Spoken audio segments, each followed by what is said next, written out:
Think you know how learning works? Think wise. What if everything schools taught you was built on broken ideas? Today, we're exposing the shocking truths behind the psychology theories that shaped education. Hit subscribe. Get ready to question everything you thought you knew about learning. Let's start with behaviorism. You know, Pavlov's dogs and Skinner's rats. This theory said learning was simple. Reward good behavior, punish bad behavior. But here's the problem. Critics say this treated students like animals in a lab. It ignored their thoughts, feelings, and creativity. This method ruled schools for 50 years. Think about how many times you got praised for right answers or lose points for mistakes. What if this killed your love of learning and made you chase gold stars instead of real understanding? Even worse, some teachers still use this exact method today without realizing the damage it might cause. We're talking about entire generations who learn to perform for rewards rather than learning for the joy of discovery itself. Then came a new idea. Piaget and Vygotsky said students build their own knowledge. This created discovery-based learning where teachers guide instead of lecture. But here's the shocking part. Researchers like Paul Kirschner found that letting students discover everything on their own can actually hurt learning, especially for beginners. Some say this works great if you're already smart and educated, but for struggling students, it might make things worse. An idea meant to help students might be doing the opposite. The problem is that discovering knowledge takes way more time and effort than just being taught directly. Students can spend hours figuring out something a teacher could explain in 5 minutes. So are we wasting precious learning time on a method that sounds good but doesn't actually work? Now for the big one. Learning styles. Are you a visual learner, auditory, or kinesthetic? Schools spent millions on programs based on this idea. The problem, there's almost no evidence it works. Study after study shows teaching to a learning style doesn't improve learning. 30 top scientists called it fake and a waste of money. Yet people believe it because it feels true. It's an easy excuse for struggling in school. Teachers waste time making multiple versions of every lesson, while one good lesson would suffice.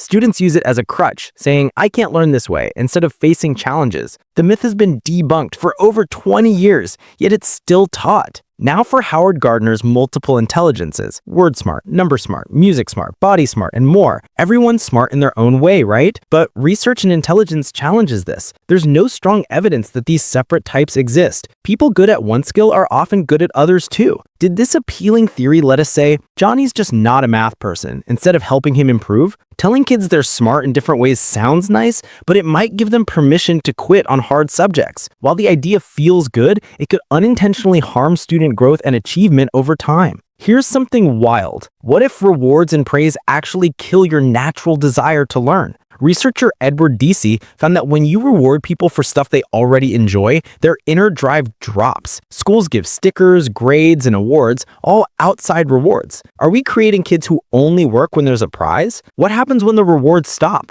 The curiosity dies. We're making students who ask, is this on the test? Instead of, why does this matter? Kids who once loved reading start hating it once it becomes homework with grades attached. The thing you enjoyed becomes a chore the moment someone offers you money or points for doing it. This explains why so many students lose interest in subjects they once loved, and why adults rarely continue learning after graduation ends. All these theories tried to do one thing: find the method that works for everyone, the perfect way to teach all students. But what if that's the real problem? What if looking for one way to teach everyone is just wrong? Human brains are all different. Life situations are different. Cultures matter. But we keep trying to force everyone into the same learning box. A kid from a rich family with tutors learns differently than a kid working after school to help pay bills. Someone dealing with anxiety learns differently than someone who's confident and secure. Yet we expect the same teaching method to work for both. We're trying to use a hammer when we need a whole toolbox of different tools for different situations and different people. Brain science is changing everything. Scans show learning uses complex brain networks we barely understand. Old theories were created before we could even look inside a working brain. Scientists say these ideas got it wrong.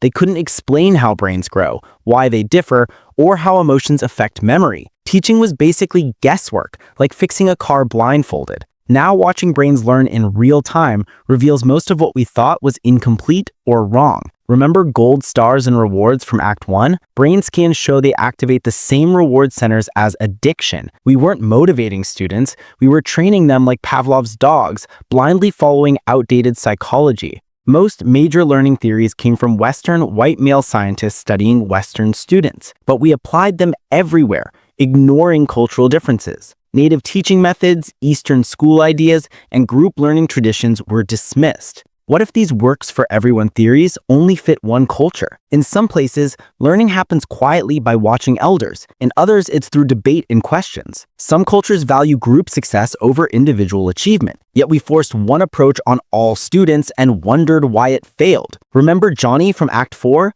Not a math person? In Asian schools with different methods, everyone can learn math. Cultural differences in learning aren't small. They're enormous, and ignoring them hurts students worldwide. Technology is changing everything. Kids learn differently now. Screens, social media, and instant information didn't exist when old theories were made. Scientists say our brains are changing too. Attention, memory, and learning are transforming. Yet we teach modern kids using outdated psychology. Students can search facts instantly, but struggle with focus and deep thinking. They learn from videos and images, but struggle with long text. Visual, auditory, kinesthetic styles. Today, most kids are becoming visual learners, not by birth, but because screens rewire their brains. The gap between how they learn and how we teach has never been wider. Final truth bomb. Maybe these broken theories persist because so many benefit from them. Schools resist change because careers, money, and systems depend on them. Perhaps learning is too complex and personal for any single theory. Textbook companies profit billions.